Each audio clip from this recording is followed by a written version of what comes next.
மூத்த பத்திரிகையாளர் வெங்கடேஷ் சார் நம்மள நினைச்சிருக்காரு. வணக்கம் சார். வணக்கம் சார். நடிகர் விஜய் அவர் குறித்து நிறைய சர்ச்சைகள் வந்திருக்கு. அந்த சர்ச்சைகளுக்கு எல்லாமே விஜய் முற்றுப்புள்ளி வைக்க போறாரு. அதுக்கான பேச்சுவார்த்தை தொடங்கியிருக்கு. அவருடைய நண்பர்கள், அது மட்டும் இல்லாமல் அவங்களுடைய சொந்தத்தில் இருக்கிற சில பேர்லாம் பார்த்தீங்கன்னா விஜயே பேசிட்டு இருக்காரு. இந்த மாதிரி ஒரு பிரச்சனை வரும் நான் எதிர்பார்க்கல அப்படின்னு சொல்லிட்டு இதுக்கு வெகு விரைவில் முற்றுப்புள்ளி வைக்கலாம், இது அப்படியே விட வேணாம் அப்படிங்கிற மாதிரிலாம் பேசிட்டு இருக்கதா சொல்லப்படுது. இது விஜய் ரசிகர்களுக்கு ஒரு பாசிட்டிவான நியூஸாக போய் சேரும்ல.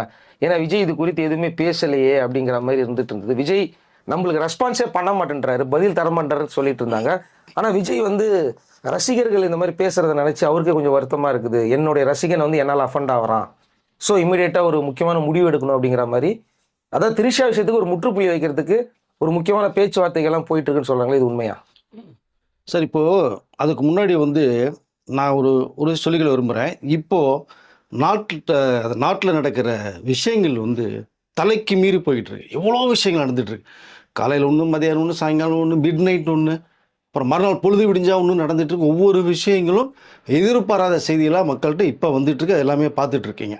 ஒரு பக்கம் இது சம்மந்தமாக விஜய் அவர்கள் தெளிவான ஒரு முடிவெடுத்திருக்காரு. சினிமாவில் ஒதுக்கிட்டு வந்துட்டேன், இனி மக்கள் சேவை தான் என்னுடைய இறுதி வாழ்க்கை, அப்புறம் அரசியல் பயணம் தாங்கிறத தெளிவாக சொல்லியிருக்காரு 2 நாளைக்கு முன்னாடி கூட. அது சம்மந்தமாக விஜய் நிறைய விஷயங்கள் பேச இப்போ ஆரம்பிச்சிட்டார். நாட்டுக்கு என்ன தேவை, இப்போ என்ன நடந்துக்கிட்டு இருக்கு, நாட்டு மக்களுக்கு என்ன தேவை, பெண் குழந்தைகள் என்ன மாதிரிலாம் சில விஷயங்கள் நடக்குது, அதெல்லாம் மாறுதல் பண்ணணும், அவர்களை காப்பாற்றணும், பாதுகாப்பு தரணுங்கிற விஷயங்கள் நிறையா இப்போ சொசைட்டியில் நடக்கிற விஷயங்களை விஜய் எடுத்துக்கிட்டு பேச ஆரம்பிக்கிறார். பட் இது விஜயுடைய சிறப்பானதாக நான் பார்க்குறேன். ஆனால் இங்கே என்ன நடக்குது அப்படின்னா, அது சம்மந்தமாக மற்றவர்கள் யாருமே பேசுகிறதே இல்லை, கண்டுக்கிறது இல்லை. நாட்டில் என்ன நடக்கிறதுனே தெரியல. முக்கியமாக அவர்களுக்கு பார்வைக்கு என்ன தெரியுது அப்படின்னா, விஜயை அட்டாக் பண்ணணும், விஜய் பேசுகிறத திரும்ப அடிக்கணும், அவருடைய குடும்பத்தை இழுக்கணும், இன்னொரு விஷயத்தை இழுக்கணும். இது சம்மந்தமாகவே விஜயை நம்ம டார்கெட் பண்ணிகிட்டே போயிருந்தா, விஜயுடைய அந்த ஸ்பீச் இருக்கு இல்லையா, மக்கள்கிட்ட தெளிவுபடுத்தி நாட்டில் நடக்கிற விஷயங்கள் அடுத்த கொண்டு போகணுங்கிற விஷயம் இருக்கு இல்லையா, அது மக்கள் செவிகளுக்கு போக விடாமல் விஜயை இப்படி ஒரு கார்னர் பண்ணிகிட்டே போனோம்னா அது மக்கள்கிட்ட போய் ரீச் ஆகாது. ஒட்டுமொத்தமாக விஜயுடைய அந்த ஒரு கேரக்டரை ஸ்பாயில் பண்ணணும் அப்படிங்கிற நோக்கத்தில் தான் இருக்காங்க. இங்கே நான் ஒரு விஷயத்தை தெளிவாக சொல்லிக்கிறேன். விஜய் அவர்கள் சரின்னு தான் நம்ம சரியாக சொல்லியிருக்கோம். ஒரே ஒரு விஷயம் மட்டும் அவர் பண்ணினது உடன்பாடு கிடையாது. அந்த ஒரு திருமண விழாவுக்கு நடிகை கூட்டு வந்ததில் இன்றைக்கில் என்றைக்குமே அதை உடன்பாடு கிடையாது எனக்கு. அதில் நான் மாற்று கருத்தே கிடையாது. அது விஜய் அவர்கள் பண்ணினது ஒரு சரியான முறை இல்லை, ஓகே. பட் அது அவரும் ஃபெயில் பண்ணிட்டார். சில விஷயங்களை மக்கள்கிட்ட சொல்லியிருக்காரு. ஒரு அறிக்கையும் விட்டார், மகளிர் தினத்துக்கு முன்னாடி விட்டார். என் குடும்ப பிரச்சனை நான் பார்த்துக்கிறேன்னு சொன்னார். ஓகே, இது எல்லாருக்கும் நடக்கிற சின்ன சின்ன விஷயங்கள், பிரச்சனைகள். நாளைக்கு குடும்பத்தில் விஜயும் சங்கீதாவும் பார்த்துட்டு ஒன்று சேர்ந்துட்டு என்ன பண்ணுவீங்க நீங்கள்? குடும்பத்தில் நடக்கிறதெல்லாம் சில நாட்களுக்கு பிறகு சரியாயிடும். அது 1 to 1 உட்காந்து பேசணும்னு முடிஞ்சு போயிடும். அதுக்கு வேண்டிய ஏற்பாடு பண்ணிகிட்டு இருக்காங்க. பட் இந்த நேரத்தில் ரசிகர்கள் கொஞ்சம் மன வருத்தத்துக்கு ஆளானாங்க, அதுவும் உண்மை. அந்த ஃபங்க்ஷனுக்கு கூட்டு ரசிகர்கள் உடன்பாடு இல்லை. ஏன் இப்படி அண்ணா பண்ணார், தலைவர் பண்ணார், தளபதி பண்ணார், நிறைய கேள்விகள் இருந்தது. அது விஜய் காதுக்கும் போச்சு. அதுதான் நீங்கள் ஹேட் ஆகுதீங்க, நீங்கள் ஹேட் ஆகிறத பார்த்து நான் ஹேட் ஆகிற விஷயத்தையும் அவர் கன்வே பண்ணார். பட் இங்கே அவர்கள் அதுக்கு மீறி ஒரு விஷயத்தை விஜய் அவர்கள் இந்த மக்களுக்கும் நாட்டுக்கும் சொல்லிகிட்டு இருக்கிற சமயத்தில் திரும்ப திரும்ப திரும்ப அதை கார்னர் பண்ணியே போகும்போது இப்போ அவர்கள் ஒரு விஷயம் புரியுது. எந்த குடும்பத்தில் தான் பிரச்சனை இல்லை, அவர் பார்த்துக்கிறேன்ட்டார், இல்லை பார்த்துக்குவார். இப்போ நமக்கு என்ன தேவை, நாட்டுக்கு என்ன தேவை, மக்களுக்கு என்ன செய்யுங்கிற விஷயத்தை கன்வே பண்ணி போயிட்டு இருக்கும்போது அதுக்கு சம்மந்தமாக நீங்கள் அரசியல் ரீதியாக விஜய் எது வேணாலும் நீங்கள் அட்டாக் பண்ணுங்கள், தப்பு கிடையாது. அவர் கேட்குற கேள்விக்கு பதில் சொல்லுங்கள். பட் திரும்ப திரும்ப கொடுத்துக்கிற போதைன்னு சொல்லி இப்போ விஜய் ரசிகர்கள் மக்களும் ஓரளவு அது மீண்டு வந்துட்டான்னு தான் நான் நினைக்கிறேன். ஸோ என்னுடைய பார்வை, ரசிகர்களுடைய மக்கள் பார்வை அப்படி தான் தெரியுது எனக்கு. அதை அதனால் விஜயை பிடிக்காதவர்கள் இன்ன வரைக்குமே வேறு வேலையே இல்லை, பொழுதுபோல் நினைக்கிறேன் விஜயை பற்றியே கார்னர் பண்ணி பேசிகிட்டே இருக்காங்க. பட் எனக்கு தெரிந்த வரைக்குமே விஜய் வேறு ஒரு கட்டத்துக்கு போயிட்டார். பட் அதுலேருந்து கிராஸ் பண்ணி வர்றார். சரி, ஏதோ விஜய் ட்ரிகர் பண்ணினாங்க, அதுக்குள்ளே போனார், ஒரு விஷயத்தை ஒன்று பண்ணார், வெளில வந்துட்டார். நான் பார்த்துக்கிறேன், அடுத்த கட்ட விஷயம் நிறையா இருக்குன்னு தெளிவுபடுத்திகிட்டு இருக்கார். இப்போ நிறையா நடந்துட்டு இருக்கிற சம்பவங்களை வெளியுழுத்து கொண்டு வர்றார். இப்போ லாஸ்ட்டாக நேர்காணலில் பண்ணும்போது கூட ஒரே விஷயம் தெளிவாக சொன்னார். நான் சினிமாவுக்கு போகிறதில்ல, சினிமா விட்டு வந்துட்டு இனிமேல் நீங்கள் தான் எனக்கு முக்கியம், இந்த தமிழ்நாடு தான் முக்கியம், தமிழ்நாட்டு மக்கள் தான் முக்கியம், அவர்களுக்கு என்னுடைய வாழ்க்கையை அர்ப்பணிக்கிறேன்னு விஷயத்தை தெளிவுபடுத்திட்டு தான் நேர்காணலை ஆரம்பிச்சிருக்கார். அப்போ நம்ம திரும்ப திரும்ப திரும்ப ஒரு மனிதன் ஒரு விஷயத்தை பண்ணிட்டாரு, ஓகே, நான் பார்த்துக்கிறேன்ட்டாரு. பார்க்கும்போது அவர் பார்த்துக்குவார். அது சம்மந்தமாக டைவர்ஸ் வரும்போதோ கோர்ட்டுக்கு போகும்போதோ அது கிடைக்குமா கிடைக்காதுன்னு விஷயத்தை அவர் வந்து ஃபாலோ பண்ணிக்குவார், விட்டுருவோம். பட் இங்கே இப்போ விஜய கார்னர் பார்க்கும்போது தான் சங்கீதா அவர்கள் தரப்பில் இருந்தும் கொஞ்சம் ஃபீல் பண்ணுறதா ஒரு தகவல் நமக்கு ஸ்பெஷலாக வந்திருக்கு. நம்ம எதிர்க்க ஒன்று போக இங்கே தேவையில்லாமல் விஜயை வந்து எல்லாமே அட்டாக் பண்ண ஆரம்பிச்சிட்டாங்க. நம்மளை வந்து ஒரு பகடைக்காயை யூஸ் பண்ணிவிட்டு நம்ம பேர் சொல்லி விஜயை வந்து தாக்குதல் பண்ணுறாங்க. இது சரியான முறையாக இல்லையேன்னு சொல்லிட்டு அவர்கள் ஒரு பக்கம் கொஞ்சம் வருந்துகிறதா ஒரு தகவலும் வருது. இதுதான் குடும்பம். கொஞ்சம் கொஞ்சம் ஃபீல் பண்ணாங்கன்னா எல்லாமே தலைகீழாக மாறி போகும். இதுலேயும் மாறி ஒன்று சேர வாய்ப்புகள் நிறைய இருக்கும் நான் நினைக்கிறேன், நம்புகிறேன். இதுக்கு மேலே நடக்குன்னு தெரியாது, அது ஒரு பக்கம். பட் இங்கே இதுதான் மெயின் பாயிண்ட்டாக விஜயை காரணம் பண்ணுவது ஒரு சரியான முறை இல்லைன்னு தான் நான் நினைக்கிறேன் சார். என்ன சொல்ல வரீங்கன்னா, எல்லா குடும்பங்களையும் பல பிரச்சனைகள் போயிட்டு இருக்கு இன்னைக்கு. அதை பற்றிலாம் யாரும் பேசுறது இல்லை. விஜய் குடும்பத்தை மட்டும்தான் இந்தியாவுடைய மிகப்பெரிய பிரச்சனையை எடுத்து பேசிக்கிட்டு இருக்காங்க. இது விஜய் அரசியல்ல இருந்தே வெளில அனுப்புறதுக்கான முயற்சின்றீங்களா? ஏமா உலகமே இன்னைக்கு தலைகீழாக திருப்பி நடந்துட்டு இருக்கீங்க. ஒரு 10 நாளாக எல்லாம் பார்த்துட்டு இருக்கீங்க, சோஷியல் மீடியாவில் பார்க்குறீங்க. இங்கே விஜய் குடும்பத்தை காலி பண்ணணும். இவர்கள் பேசுவதை மக்கள்கிட்ட போய் சேர்க்கக்கூடாது. இவர் அரசியலில் விட்டு கட்சியை கழிச்சிட்டு வீட்டுக்கு போய் உட்காரணும். திரும்பி படத்துக்கு போக மாட்டேன்ட்டார். அவருக்கு வந்து இன்னும் கோபத்தை கிளப்பினா விஜய் ஏதாவது பேசுவார். பேசும்போது அதுலேருந்து ஒன்று வந்து பிடிச்சிக்கலாம். பிடிச்சிட்டு அடித்தோம்னா இவர் வந்து ஏதோ ஒரு டென்ஷனில் கட்சியை கழிச்சு நான் போகிறப்பா அப்படின்னு சொல்கிறதுக்கு வாய்ப்புகள் இருக்கும். உருவாக்குவோம் அப்படிங்கிற ஒரு கண்ணோட்டத்தில் தான் இப்போ விஜயை வந்து மெயின் பாயிண்ட்டாக சென்டர் பாயிண்ட்டை வச்சு பேசிகிட்டு இருக்காங்க. இங்கே ரசிகர்கள் மக்களும் இப்போ விழிச்சுக்கிட்டாங்க. லேசாக தூங்கிட்டு இருந்தவங்க முழிச்சுக்கிட்டானே வச்சுக்கோங்க. இப்போ அவர் குடும்ப பிரச்சனை போனார், கூட்டு வந்து தவறுன்னு நாங்களும் ஒத்துக்கிறோம். அது சில சோஷியல் மீடியாவில் பேசுகிறாங்க. நானும் திரும்ப இந்த கருத்துக்களை சொல்லி எனக்கு உடன்பாடு கிடையாது, அந்த திருமண விழா கூட்டு வந்ததில்லை, தெளிவாக சொல்லிக்கிறேன். பட் நேயர்கள் வந்து அதை ரொம்ப ரசிகர்கள் வந்து கொஞ்சம் ஃபீல் பண்ண ஆரம்பிச்சிட்டாங்க. வேண்டாம், அவர் வந்து நோக்கிறது வந்து வேறு மாதிரி சொல்கிறது, பட் அதை நோக்கி போவோம். ஆனால் இவர்கள் பேசுவதே வந்து விஜய் கோபத்தை கலப்பணும், அரசியலை விட்டு அவர் வீட்டுக்கு அனுப்பணுங்கிற குறிக்கோளோட மட்டுமே செயல்பட்டு இருக்காங்க. ஆனால் விஜய் இதில் கண்டும் காணாத முறையும் கேட்டும் கேட்காத முறையுமே அவருடைய இலக்கை நோக்கி இந்த நாட்டில் நடக்கிற விஷயத்தை மக்களுக்கு தெளிவுபடுத்தி நம்ம அடுத்த கருத்து போகணுங்கிற அளவுக்கு அவருடைய பயணம் இருக்குது சார். நடிகர் விஜய் கிட்ட வந்து பார்த்தீங்கன்னா, அந்த பர்சனல் விஷயத்துக்கு வந்து ஒரு முற்றுப்புள்ளி வைங்க அப்படின்னு சொல்லிட்டு சில நண்பர்கள், சில உறவினர்கள், சினிமா துறை சேர்ந்த முக்கியமான சில நபர்கள்லாம் தொடர்ந்து விஜய் கிட்ட நேரில் சந்தித்து பேசிக்கிட்டு இருக்காங்க. விஜயோடைய ஃபோனில் பேசிகிட்டு இருக்காங்க. அது விஜய் வந்து ரியாக்டும் பண்ணியிருக்கான்னு சொல்கிறாங்களே, இது ரசிகர்களுக்கு ஒரு ஹாப்பி நியூஸ் தானே சார்? கண்டிப்பாக சந்தோஷமான விஷயம் தான் சார். எனக்கு வந்து தகவல் கூட பார்த்தீங்கன்னா, விஜய் அவருடைய நெருங்கிய நண்பர்கள் வந்து சந்தித்த ஒரு விஷயம் கடந்த ஒரு 5 நாட்களாக தினமும் மாலை வேளை சந்திச்சுட்டு இருக்காங்க. இன்னொரு பக்கம் பார்த்தீங்கன்னா அவருடைய உறவினர்கள் கிட்டத்தட்ட அவர்களெலாம் ஒரு நெருக்கமான ஒரு பேச்சில் இருக்காங்க. விஜயுடைய நலம் விரும்பிகள் நிறைய பேர் உள்ளே வர்றாங்க. இது தவிர பார்த்தோன்னா திரையுலகத்தை சேர்ந்த விஜய் கூட நடித்த சில நடிகைகள் அவர்களும் விஜய்கிட்ட இப்போது வந்து கொஞ்சம் பேச ஆரம்பிச்சிட்டாங்க. அவருடைய தயாரிப்பாளர், இயக்குநர்கள் அப்படின்னு சினிமா கலைத்துறை சேர்ந்த நிறைய பேர் வந்து மறைமுகமாக பேசி சப்போர்ட் பண்ணிவிட்டு சில ஆறுதல் சொல்லிகிட்டு இருக்காங்க. இதுலேருந்து எப்படி வரணுங்கிறது சில பேர் வெளிப்படையாக பேசியிருக்காங்க. குறிப்பாக எஸ்ஏசி அவர்கள், சோபா அவர்களுக்கும் பேசப்பட்ட ஒரு தகவலும் இருக்குது. இங்கே அந்த விஷயத்தில் நண்பர்கள் எடுத்துக்கிட்ட ஒரு விஷயமே பார்த்தீங்கன்னா, விஜய் உன்னுடைய இலக்கே நீ வந்து 220 கோடி ரூபா சம்பளம் வாங்கிட்டு மிகப்பெரிய உச்சத்தில் இருந்த எங்களுக்கு தெரியும், எல்லாருக்குமே தெரியும், நீ டீட்டெயிலாக சொல்லிட்ட. அதை விட்டுட்டு நீ ஒரு இலக்கை நோக்கி போகிற. அப்போது அதனுடைய பயணம் வந்து தெளிவாக இருக்கணும் அப்படிங்கிற நோக்கத்தில் தான் நீ வந்து நிறைய என்கிட்ட பேசியிருக்க. இப்போ நாங்கள் பேசுகிறோம். ஆனால் இங்கே உன்னை வந்து அடித்து துரத்துறதுக்கான வேலைகள் ஒரு பக்கம் நடக்கும். இது நீயே வேற சொல்லியிருக்க. அப்போது இந்த ஒரு சொந்த பிரச்சனை அப்படிங்கும்போது அதில் கொஞ்சம் கவனம் செலுத்துறவங்க மிஸ் பண்ணிட்டு ஒன்று ட்ரிகர் பண்ணிகிட்டே இருக்காங்க, கோவத்தை கிளப்புறாங்க. நீ செய்யக்கூடாத விஷயத்த டக்குன்னு எங்கள் நாலேஜ் கூட வரல, நீ செஞ்சுட்ட. பட் இது யாருமே உடன்பாடு இல்லை, எங்களுக்கு உடன்பாடு இல்லை. ரசிகர்களும் கொஞ்சம் கோவத்தில் இருந்தாங்க. உன்னுடைய நல்லா ஒன்று நினச்சவங்க வந்து நிறைய பேர் பேசுனது நம்ம கேட்டோம், அது நீயும் சொல்லியிருக்க. விஷயத்தெல்லாம் வந்து விஜய்க்கு எக்ஸ்பிளைன் பண்ணிட்டு இருக்காங்க. விஜய் கொஞ்சம் காதில் வாங்கிட்டு நிறைய விஷயங்கள் கேட்டுகிட்டே இருக்கார். இன்னும் பதில் சொல்லலை, ஒரு முடிவு பண்ணுவோம் அப்படிங்கிற விஷயத்த மட்டும்தான் தெளிவாக சொல்லியிருக்கார். ஒரு நல்ல ஒரு ஒயிட் பேப்பரில் ஒரு சின்ன பிளாக் டாட் வச்சுட்ட விஜய், வேறு யாரும் வைக்கல, உன்னை வச்சுட்டாங்க. அதை நீ வந்து கொஞ்சம் கோவத்தில், அதை உனக்கு கோபம் வராங்கிறது எங்களுக்கு தெரியும், ஆனால் உன்னை கோபத்தை கிரியேட் பண்ணாங்க, அது நீ டக்குன்னு முடிவு பண்ணிட்ட அப்படிங்கிற விஷயம் தெளிவு பண்ணும்போது தான் யார் அதுக்கும் போது அந்த 3வது நபராக வந்த ஒரு விஷயத்தை தான் தெளிவாக பேசியிருக்காரு. அது யாருங்கிறது இப்போ எல்லாருக்குமே தெரியும், திரும்ப சொல்ல வேண்டிய அவசியம் இல்லை. நம்ம அதெல்லாம் பார்த்துட்டு ட்ராவல் பண்ணும்போது தான் விஜய் ரொம்ப யோசிக்கிறாரு. தீர்மானமாக ஒரு முடிவு கிட்டத்தட்ட எடுக்கிற அந்த சூழ்நிலைக்கு போயிட்டார். இப்போ அது என்ன முடிவுங்கிறது கண்டிப்பாக ஒரு தகவலோ வரும்போது நம்ம நேயர்களுக்கு சொல்லுவோம். அது எந்த மாதிரி முடிவுங்கிறத அது எப்படி வேணாலும் இருக்கலாம், சொல்ல முடியாது. ஆனால் ஒரு நல்ல முடிவாக தான் இருக்குங்கிறது தான் எனக்கு வந்த ஒரு தகவல். ஆனால் இதிலிருந்து அவர் வெளியில வந்து இந்த மக்களுக்கும் இது சம்பந்தமாக விஷயங்களும் விரைவில் பேசப் போறார் அப்படிங்கிற ஒரு தகவலும் எனக்கு வந்திருக்கு. இதற்கிடையில வந்து எஸ்ஏஎஸ் அவர்கள் என்னாச்சு ஏதாச்சும் இந்த கேள்விகள் வந்து நிறைய பேர் எனக்கும் சில பேர்லாம் ஃபோனில் வந்து கேட்டாங்க. இதுவரைக்கும் அவங்க அப்பா அம்மா ஒன்றுமே தகவல் கொடுக்கல என்னங்கிறத பேசியிருக்காங்க. அதையும் சொன்னேன் நான். எஸ்ஏஎஸையும் சோபா அவர்களும் பேசியிருக்காங்க. ஒரு சிறிய சந்திப்பும் நடந்திருக்கு. அதற்கிடையில் அவரு கொஞ்சம் ஏற்கனவே கொஞ்சம் உடல்நிலை சரியில்லாதவர், ஒரு சின்ன ஆப்ரேஷன்லாம் நடந்தது. அதன் விளைவாக இப்போ கொஞ்சம் ரெஸ்ட் எடுக்கிற மாதிரி ஒரு சூழ்நிலை இருக்கிறதுனால எஸ்ஏஎஸையும் சோபா அவர்களும் கொஞ்சம் ரெஸ்ட் எடுத்துகிட்டு இருக்காங்க. விரைவில் வந்து ஒரு சந்திப்பு நிகழப்போகுது எல்லார்ட்டையுமே. இது ஒரு நல்ல சந்திப்பாக மாறுங்கிறது தான் எனக்கு வந்த ஒரு தகவல் சார். இப்போ வந்து எஸ்எஸ்சி அடிக்கடி வந்து பார்த்தீங்கன்னா அவருடைய ஆஃபீஸ் ஆண்ட இலவசமா உணவகம் கொடுத்துட்டு இருப்பாங்க. அந்த உணவு அப்போ வந்து தினமும் காலைல ஆஃபீஸ்க்கு வருவார். வடபழனி ஆஃபீஸ். ஆமாம், அங்கே வந்து கொடுத்துக்கிட்டு இருப்பாரு. இப்போ கொஞ்ச நாளாக எஸ்எஸ்சி அவர்களை பார்க்க முடியல அப்படின்னு சொல்லிட்டு இருந்தாங்க.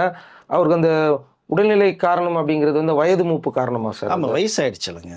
எனக்கு கிட்டத்தட்ட எனக்கு தெரிஞ்ச ஒரு 80 கிட்ட நெருங்க போகுதுங்க அவருக்கு. ஆமாம், ஏற்கனவே உடல்நிலை சரியில்லாதவர். இதுக்கும் இந்த பிரச்சனைக்கும் சம்பந்தம் இல்லை சார். அவர் உடல்நிலைக்கும் விஜயோட பிரச்சனைக்கும் அது இல்லை இல்லை, அவர் ஏற்கனவே கொஞ்சம் உடல்நிலை சரியில்லாதவருங்க. அது Vadapalani bus stand back side office இருக்குது. அங்கே தான் அவரோட ஆஃபீஸ் ரெகுலர் வரை கல்யாணம் பண்ணுவோம். வந்தாருன்னா நிறைய பேருக்கு வந்து டெய்லி உணவு கொடுத்துற ஒரு விஷயம் இருக்குது. அது தொடர்ந்து பண்ணிகிட்டு இருப்பாங்க. இப்போ இவர் வந்து பண்ணுவார். இவர் கொஞ்சம் உடல்நிலை சரியில்லாதனால இப்போ சமீபத்தில் வரலை. ஆனால் ஏன் எஸ்ஏசி வரலன்னு ஒரு கேள்வி கேட்குறாங்க. ஒரு மனிதனுக்கு கொஞ்சம் உடல்நிலை சரியில்லைன்னா மற்ற காரணம்லாம் வச்சு அவரே இப்போ பேசுகிற ஒரு சூழ்நிலைக்கு போகிறாரு. பட் எதுவுமே கிடையாது. இது சம்மந்தமாக நிறைய விஷயங்கள் வந்து இதுக்கு முன்பாகவே பேசின விஷயங்கள் இருக்குது. இது வந்ததுக்கு பிறகு வந்து எஸ்ஏசி போய் நேரில் பார்த்து பேசியிருக்கார். சரிங்களா? பட் இப்போ போய் உட்காந்து பேசுகிற சூழ்நிலை அவருக்கு இல்லை. வயசாயிடுச்சு. அந்த வயதின் மூப்பின் காரணமாக தான் சில உடல்நிலை சரியில்லைனா சோபா அவர்களும் இப்போ இருக்காங்க. இதுதான் இப்போதைக்கு நிலவரமே தவிர வேறு எந்த காரணமே கிடையாது. ஓகே, உடல்நிலை சரியில்லைனால டாக்டர் வந்து இப்போதைக்கு எதுவும் இந்த டிஸ்கஷன் எதுவும் போவானான்னு தான் இல்லை, சொல்லுவாங்க. கொஞ்சம் ரெஸ்ட் எடுக்க சொல்லியிருக்காங்க. அதாவது நீ இப்போ ரெஸ்ட் எடுங்க, கொஞ்சம் நல்லா இருந்ததுக்கப்புறம் மற்ற வேலைகள் நீங்கள் ரெகுலராக பார்க்கக்கூடிய வேலைகளை நீங்கள் பாருங்கன்னு சொல்லியிருக்காங்க. அதனால தான் வடபழனி ஆஃபீஸ்க்கு கூட அவர் இப்போ வரல. அதுதான் காரணம். Okay sir. இப்போ விஜயை பொறுத்த வரைக்கும் அப்போ நல்ல ஒரு முடிவாக எடுக்கிறாரு, திங்க் பண்ணிட்டு இருக்காரு. இல்லை, நிறைய விஷயங்கள் ஏங்க அவருன்னு குழந்தையாங்க, எல்லாமே தெரியுங்க. தேவையில்லாமல் நீங்கள் ஒரு சீண்டிக்கிட்டே இருந்தீங்கன்னா இதுதான்ப்பா இதான்டா அப்படின்னு மாதிரி சொல்லக்கூடிய சூழ்நிலைக்கு மாறுவாங்க. மனித இயல்புங்க இது. ஆமாம், நான் இப்படி தான்டா. அது வந்து மனித இயல்பு. அதை நீங்கள் சும்மா கோத்துக்கு எழுப்புறீங்க. இதே ஒரு நடிகராக இருந்ததுன்னா பிரச்சனையே இல்லைங்க. யாரும் கேட்க போகிறதில்ல. இதாண்ட லைஃப் ஸ்டைல்ட்டு போயிடுவார். ஒரு வாரத்தில் போயிருக்கோம். அது இன்னும் முடிஞ்சு போயிருக்கோம். இப்போவே ரசிகர்கள் மத்தியிலும் மக்கள் மத்தியிலும் கொஞ்சம் மாற்றம் வந்துருச்சு. இவருடைய ஸ்பீச்சே வேற மாதிரி இப்போ இருக்குது. அதான் அன்னைக்கு ஒரு நாள் பண்ண ஒரு விஷயந்தான். இதற்கு பிறகு எந்த தகவலுமே கிடையாது. அதை யாருமே ஏற்றுக்கொள்ளப்படல, மீண்டும் சொல்லிக்கிறேன். பட் அது வெளில வர்றாரு. நம்மளை வாழ வச்ச மக்களுக்கும் ரசிகர்களுக்கும் ஏதோ செய்யணும்னு நினைக்கிறாரு. அவரே வெளியே வர முயற்சி பண்ணிட்டு இருக்காரு. முயற்சி பண்ணல, கிட்டத்தட்ட வெளில வந்துட்டார். நான் பேசுகிறேன், சில தகவல் வருது, அடுத்த வழியில் பேசுகிறேன். வந்துட்டார். வந்ததுனால தான் நேர்காணல் உடனடியாக செய்யப்பட்டு யார் இருந்து நிறைய விஷயங்கள் பேசப்பட்ட ஒரு விஷயம் இருக்குது. ஒரே விஷயம் மீண்டும் சொல்லிக்கிறேன், தெளிவாக சொல்லியிருக்காரு. சினிமா விட்டுட்டேன், அரசியல் வாழ்க்கை உங்களை நம்பி நான் வந்திருக்கேன், உங்களுக்காக நான் எதையுமே செய்ய தயாராக இருக்கேன், என்னுடைய இறுதி வாழ்க்கை உங்களுக்காக சொல்லிட்டார். இதுக்கு மேலே என்ன ஒரு சொல்ல முடியும்? இதுக்கு முன்பு வேற எந்த விஷயமும் அவரை வந்து ஹர்ட் பண்ணாது. நீங்கள் எதவன் ஏங்க அவர் பிடிக்காதல் பேசிகிட்டே இருக்காங்க, அவரை பற்றி கவலைப்படலைங்க. இங்கே அரசியல் ரீதியாக மக்கள்கிட்ட ஒரு விஷயத்தை பேசும்போது நீங்கள் அது சம்மந்தமாக நீ எதை வேணாலும் பேசலாம். நீ அடுத்த இலக்கு நீங்கள் கொண்டு போங்க. விஜய் அரசியல் வர்றாரு பேசுகிறாருன்னா அரசியல் ரீதியாக தர்க்கம் அது சம்மந்தமாக நீ ஆர்குமெண்ட் பண்ணுங்க. அரசியல் ஆர்குமெண்ட் பண்ணுங்க. பர்சனல் எதுக்கு ஆர்குமெண்ட் பண்ணுறீங்க கேட்குறீங்க? எல்லார் வாழ்க்கையிலையும் பிரச்சனை இருக்குங்க. எல்லாரும் நோண்டுனோம்னா வந்துக்கிட்டே இருக்கும். அது இல்லை, ஏதோ ஒரு விஷயம் நடந்தது, ஓகே இருந்து மீண்டு வர்றாரு, வந்துட்டாருன்னு நினைக்கிறேன். கிட்டத்தட்ட விட்டுருவாத. பட் இங்கே அரசியல் ரீதியாக அவர் பேசும்போது அரசியல் ரீதியாக நீங்கள் பதில் சொல்லுங்கள். ஆனால் அந்த மாதிரி தெரியலையே. அவர் அரசியல் ரீதியாக கேள்வி வச்சா கூட அவர் பர்சனலாக தான் போய் கமெண்ட்டில் போடுறாங்க. ஆமாங்க, அப்படி போட்டால் தானங்க நீங்கள் வந்து திரும்பி ட்ரிகர் பண்ண முடியும். அவர் ஏதோ கோவத்தில் ஏங்க சாதாரணமாக ஒருத்தங்கிற ஒரு விஷயத்தை வேறு பார்வையில் சொன்ன ஒரு விஷயத்தை எவ்வளோ கிளப்புனீங்க நீங்கள் இல்லையா? பட் எதையாவது பேச வைக்கணும், கோவத்தை வர வைக்கணும், மக்கள் மத்திட்டு அதை மட்டும் கொண்டு போய் சேர்க்கணும். இவர் வந்து இந்த 3ஆம் நம்பர் இருக்கார், ஃபேமிலிக்குள்ளே இல்லை, பசங்களோட திரும்ப ஏன் ஒரு விஷயத்தை எத்தனை தடவை இந்த என்ன சொல்லுங்க கீழே இந்த ரெக்கார்டு மாதிரி பேசிக்கிட்டே வாங்க நசன் அவர் ஸ்டைலில் சொல்லணும்னா அது முடிஞ்சு போச்சு, விட்டாச்சுங்க. அதுதான் இந்தியாவுடைய பிரச்சனையாக மாற்றி வச்சுருக்காங்க. இந்தியாவில் எவ்வளோ பிரச்சனை இருக்குங்க, எவ்வளோ ப்ராப்ளம் இருக்குங்க. அதால் இப்போ தலைக்கு மேலே ஆடுது, தலை விரிச்சு ஆடுது. இப்போ அதெல்லாம் சொல்லிக்க வேண்டியதில்லை, நிறைய நீங்கள் மீடியா பார்த்தீங்கன்னா தெரியும். பட் இவர் வாழ்க்கை ஒன்றுமே இல்லை, ஒரு பர்சனல், அதாவது ஒரு சால்வ் பண்ணிக்குவார், சால்வ் பண்ணாலும் குடும்ப பிரச்சனை பார்த்துக்குவார். அதை தவிர்த்து வேறு என்ன பேசுகிறாருங்கிறத நம்ம எடுத்துக்கணும். அரசியலில் என்ன செய்ய வராரு, அரசியலில் அவருடைய அடுத்த நகர்வு என்ன இருக்குதோ அதை மட்டும் பேசுங்க. அதுலேருந்து ஏதாவது குறைகள் இருந்தால் அதை கேள்வியாக முன் வைங்க. அதுதான் இப்போ ரசிகர் கூட இதை ஒத்துக்கலைங்க. அவங்க என்ன சொல்கிறாரு, ஐயா நீங்கள் வந்து 200 ரூபா சம்பளம் வேணீங்க, நான் உங்கள் படத்தை கொண்டாடணும்னா மிகப்பெரிய உச்சத்தில் இருந்தீங்க, அதை விட்டுட்டு வெளில வந்துட்டீங்க, இதுக்கு மேலே எங்களுக்கு என்ன பண்ண போகிறீங்க, நாட்டுக்கு என்ன பண்ண போகிறீங்க, அதை மட்டும் தயவுசெய்து நீங்கள் இன்னும் தெளிவுபடுத்துங்க, மற்றவர்களுக்கு புரிய வைங்கன்னு அழுத்தமாக புரிய வைங்கன்னு ரசிகருடைய குரலும் இருக்குது. இப்போ அதை ஏற்றுக்கொள்ளலை, அதையும் தூக்கி போட்டாங்க. இப்போ அவர் பார்த்துக்குவான்னு சொல்லிட்டாரு, இதுக்கு மேலே பார்த்துக்குவானா விட்டுறணும். நீங்கள் திரும்ப திரும்ப திரும்ப ஒரு டார்கெட் பண்ணக்கூடாது, அது பண்ணிக்கிட்டே இருக்காங்க. விஜய் அவர்கள் வந்து அரசியல் கட்சி ஆரம்பித்த பிறகு வந்து பார்த்தீங்கன்னா எந்த ஒரு நேர்காணலும் யார்கிட்டையும் கொடுக்கவே இல்லை, ரொம்ப அமைதியாக இருக்கிறாரு. பல பேர் வந்து கேள்வி வைக்கிறாங்க, ஏன் நீங்கள் வந்து ப்ரெஸ்ஸே சந்திக்க மாட்டேன்றீங்க, ஏன் ஒரு இன்டர்வியூ கொடுக்க மாட்டேன்றீங்க கேள்வி கேட்டுட்டு இருந்தாங்க. இப்போது தமிழில் வந்து நம்பர் 1 யூடியூபராக இருக்கக்கூடிய ஒரு நபருக்கு வந்து அவர் இன்டர்வியூ கொடுக்க போகிறாரு. நேற்று நடந்த சில நேர்காணலில் வந்து அவரையும் சந்தித்து பேசியிருக்காரு அப்படிங்கிற மாதிரியான செய்திகள்லாம் வந்துட்டு இருக்கு. இது விஜயோட அடுத்த கட்ட நகர்வா சார்? கண்டிப்பாக சார், இது உண்மையான செய்தி அது. ஏன்னா அந்த யூடியூபர் வந்து இப்போ இந்த ஜென்சி கிட் 2K கிட்ஸ் அப்படிங்கிறத தாண்டி எல்லா ஆடியன்ஸுமே அவர் வச்சுருக்கார். கிட்டத்தட்ட பார்த்தீங்கன்னா அவர் ஒரு வீடியோ போட்டார்னா மில்லியன் கணக்கில் போகும். நம்பர் 1 யூடியூப் கூட சொல்லலாம் அவர். பட் அந்த யூடியூபர் சமீபத்தில் விஜய் இந்த கட்சி நிர்வாகிகளை வந்து நேர்காணல் பண்ணும்போது அந்த நேர்காணலையும் அவர் கலந்துக்கிட்டதா ஒரு தகவல் வந்திருக்கு. விஜய்க்கும் அவருக்கும் ஒரு நெருங்கிய நட்பு ஒன்று இருக்குது. பட் இங்கே விஜய் அவர்கள் ஏன் பேச மாட்டேங்கிறாரு, ஏதாவது ஒன்று பேசணும் அப்படிங்கிற மாதிரி நிறைய தகவல் போயிட்டுருக்கு இல்லையா. விஜய் அவர்கள் விரைவில் பேச போகிறார். எதன் மூலமான அந்த யூடியூபர் மூலமாக. ஏன்னா மீடியாக்களே சோசியல் மீடியா சந்திக்க போகிறார் விஜய், அதையும் தெளிவாக சொல்லிக்கிறேன். பட் அதற்கு முன்பாக யூடியூபர் இவர் மூலமாக ஒரு இன்டர்வியூ ஒன்று, அரசியலுக்கு பிறகு வந்து எனக்கு தெரிஞ்ச ஒரு முதல் இன்டர்வியூ அமைய போகுதுன்னு நினைக்கிறேன். அது கொடுத்தால் மிகப்பெரிய அளவில் உலகம் பூரா போய் ரீச் ஆகும். நீங்கள் அது எத்தனை மில்லியன்லாம் போனேன் கணக்கே எடுத்துக்க முடியாது நீங்கள் வித்தின் 5 மினிட்ஸில். ஸோ அவருடைய படத்துடைய ட்ரெய்லராக தாண்டி போகும். அந்தளவுக்கு ஒரு இன்டர்வியூ கொடுக்குறது மாதிரியான ஒரு பேச்சுவார்த்தை இருக்கிறதா எனக்கு ஒரு தகவல் வருது. அந்த நபரும் கிட்டத்தட்ட மக்கள் மத்தியில் மிகப்பெரிய செல்வாக்குள்ளவர். அப்போ 2 பேரும் சேர்ந்தால் எப்படி இருக்கும்? கேள்விகள் அம்பை விட ஷார்ப்பாக இருங்க, பதில் அதை விட ஒரு நினைக்கிற விஜய்கிட்ட இருந்து தெல்ல தெளிவாக நிறைய விஷயங்களை பேச போகிறதான் ஒரு தகவல் வருது அந்த யூடியூபர் மூலமாக. அதற்கு பிறகு மற்ற மீடியாக்களையும் சோசியல் மீடியா சந்திக்க போகிறார். இது ஒரு பக்கம். அப்போ அந்த இன்டர்வியூவில் என்னென்ன பேச போகிறார் அப்படிங்கிற ஒரு தகவல் மட்டும் நமக்கு லேசாக வந்து 1-2 சொல்ல நினைக்கிறேன். சமீபத்தில் நடந்த நிறைய பிரச்சனைகள் நடந்ததில்ல, அவன் நண்பர்கள்லாம் இப்போ பேசிகிட்டு இருக்காருன்னு சொன்னேன் இல்லையா. ஸோ உறவினர்கள், நண்பர்கள், வெல்விஷர்ஸ் அதெல்லாம் எடுத்துக்கிட்டார் இல்லையா. அது சம்மந்தமாக நண்பர்கள்ட்ட தெளிவான முடிவு நான் பண்ணியிருக்கேன், வெயிட் பண்ணுங்கன்னு சொல்லப்பட்ட ஒரு தகவல் இருக்குது.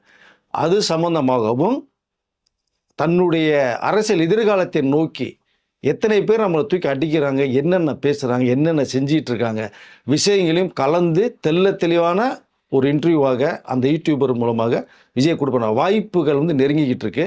அது விரைவில் வந்து அது நடக்கும்னு நான் நினைக்கிறேன் சார். அந்த யூடியூபருக்கு அங்கே என்ன சார் வேலை? அவருக்கு அந்த கட்சியில் என்ன மாதிரியான வேலைகள் இருக்குது? நல்ல கேள்வி. விஜய்க்கும் அவருக்கும் ஒரு நல்ல நட்பு இருக்குது, இது ஃபர்ஸ்ட். இது தவிர அவர் எந்த அந்த கட்சியிலையும் சார்பாக இல்லை. அவர் நிறைய பேர் இன்டர்வியூ சொல்லி கூட கட்சி சார்பாக அவர் எதுவுமே எடுக்கலை. நாட்டில் நடக்கிற விஷயங்களை தெளிவுபடுத்துவார், எந்தெந்த கட்சி என்ன பண்ணுறது, உலக விஷயங்களை தெளிவுபடுத்துவார். இங்கே முதன்முறையாக அவரும் அரசியல், விஜயுடைய அரசியல் வாழ்க்கையை ரொம்ப பிடிச்சதுன்னு சொல்கிறார். அவருடைய இலக்கு பெருசு. ஒரு மனிதன் தனியாக வந்து போராடி சினிமாவில் எடுத்துட்டு விட்டுட்டு வந்து மக்களை சேர்ந்துக்கிற அந்த நோக்கம் புதுசு, அந்த செயல் நல்லா இருக்குது. அதன் மூலமாக ஏற்கனவே விஜய் ஒரு நல்ல நட்பு இருக்குது, நேர்காணலே போய் சந்திச்சுட்டு வந்திருக்காரு. விஜயுடைய அந்த அரசியல் பயணத்தில் அவரும் ஒரு பில்லராக உள்ளே போகிறதுக்கான வாய்ப்புகள் நிறையா இருக்குது. அது ஒரு பிடித்த நடிகராக மட்டுமல்ல, பிடித்த அரசியல்வாதி விஜய் இருக்காருங்கிறத அந்த யூடியூபர் வந்து சொன்னதை எனக்கு ஒரு தகவல் வந்திருக்கு.